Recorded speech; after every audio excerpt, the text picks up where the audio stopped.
नमस्ते, मैं हूं सुरेश कुमार एकलव्य और आप देख रहे हैं हिंदुस्तान न्यूज एंड टिप्स। आज से 8 महीने पहले नेपाली प्रधानमंत्री केपी शर्मा ओली पूरी रो में थे। उन्होंने ऐसा कोई मौका नहीं छोड़ा जबकि उन्होंने अपने व्यंग्य बाण भारत पर नहीं चलाए हों। यहां तक कि उन्होंने भारत विरोधी बयानों की झड़ी लगाकर सारी हदें लांघ दी थी। ठीक उसी वक्त से वह भारत की आंखों में खटक रहे थे और उनके आया ओली गाय लेकर खाली झोली के क्यास लगाए जाने लगे थे। परंतु आज ऐसी स्थिति बनी है कि खुद पीएम ओली ने नेपाली संसद को भंग करने की सिफारिश कर डाली है। यानी ओली की डोली के विदाई का वक्त आ चुका है।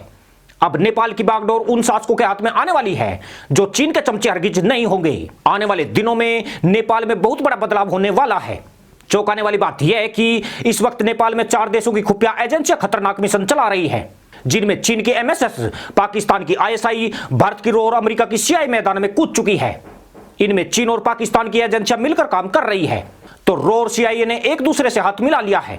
यानी असली संघर्ष नेताओं की खरीद फरोख्त और उनकी सुरक्षा को लेकर चल रहा है। हनी ट्रैप का खेल नेपाल की सत्ता के गलियारों में फिर से जारी हो चुका है। पीएम ओली के द्वारा संसद भंग करने की सिफारिश से नेपाल में जो भूचाल आया है उसमें चीन सबसे ज्यादा बेचैन हो रहा है। परंतु ओली के असली खेल को समझने से पहले आज सुबह हुए सियासी घटनाक्रम को जानना भी जरूरी है, क्योंकि इसके बाद नेपाल में जो घटित होने वाला है वह बहुतों की नींद उड़ा सकता है। प्रधानमंत्री केपी शर्मा ओली की कैबिनेट ने संसद भंग करने की सिफारिश करके केवल नेपाल को ही नहीं, चीन और पाकिस्तान को भी हैरत में डाल दिया है।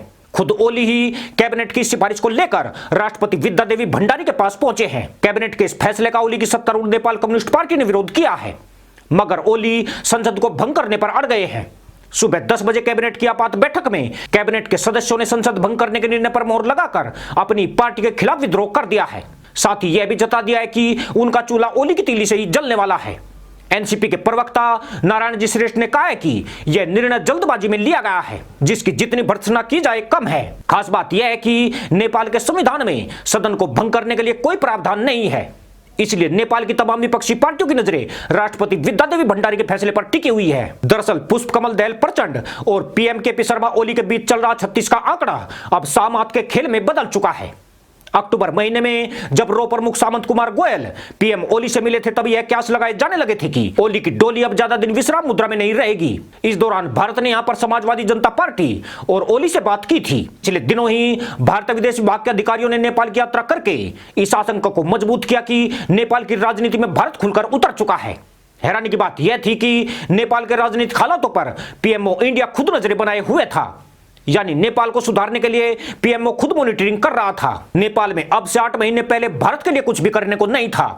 पीएम ओली चीन के हाथों ब्लैकमेल हो रहे थे और वह लगातार भारत को परेशानी में डालने वाले बयान दे रहे थे।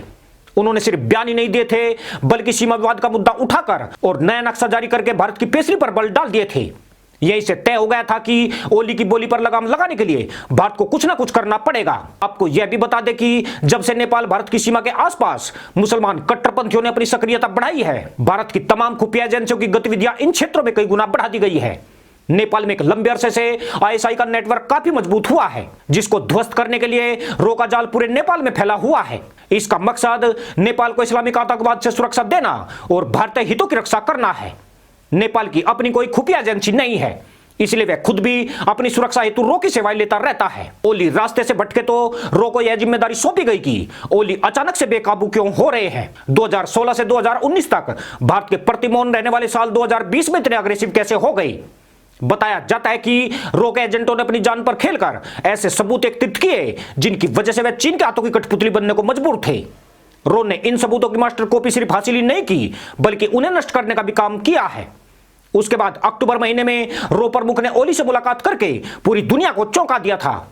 इसमें चौंकाने वाली बात यह थी कि किसी देश की खुफिया एजेंसी के प्रमुख सीधे राष्ट्राध्यक्षों से मुलाकात नहीं करते हैं, मगर इस मुलाकात में बहुत कुछ खास था। रो प्रमुख ने 2 फाइलों में जुटाए गए उन सबूतों को ओली को हैंडओवर किया था, जिसके कारण ओली किसी और यानी चीन के इशारे पर नाच रहे थे। चीन की चालबाजियों को मात देने की शुरुआत की यह पहली कड़ी थी, मगर दिक्कत यह थी कि नेपाल की सत्तारूढ़ नेपाल कम्युनिस्ट पार्टी चीनी साम्यवाद की पिछ लग रही है।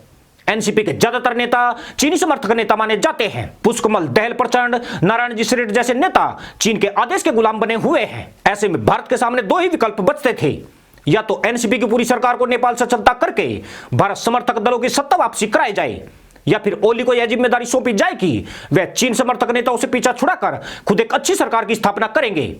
ओली और भारत की यह खिचड़ी पकी रही थी कि इसी बीच एक और घटना हो गई। चीन को भारत की इस पूरी प्लानिंग की भनक लग गई। उसने प्रचंड पर दबाव बनाकर उसके गुट के कुछ नेताओं को ओली कैबिनेट में शामिल करने का दबाव बढ़ा दिया। चीन का ऐसा करने के पीछे दो मकसद थे। पहली यही कि उसे ओली के निर्णय की जानकारी मिलती रहेगी। दूसरी वजह यह थी कि इससे ओली सरकार पर भी दबाव बना रहेगा।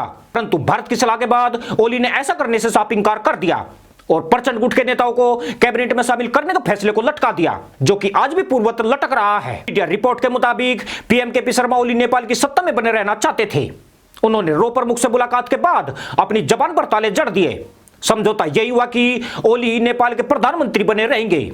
उन्होंने इसके लिए भारत से अपनी सरकार बचाने और उसे फिर से नेपाल की सत्ता में लाने के लिए सहयोग मांगा था। बताया जाता है कि रो प्रमुख और बाद में विदेश विभाग के अधिकारियों ने उन्हें यह आश्वासन दिया था। पिछले 2 महीने से यह कयास लगने शुरू हो चुके थे कि नेपाल की राजनीति में कुछ बड़ा होने वाला है। यह भी महसूस हो रहा था कि कभी चीन का पिट्ठू रहा ओली अब भारत का वरदस्त पाकर कोई तूफान ला सकता है। आज सुबह जब कैबिनेट की बैठक आहुत की गई तो भारत को छोड़कर शायद किसी को नहीं पता होगा कि पीएम ओली इतना बड़ा फैसला करने जा रहे हैं।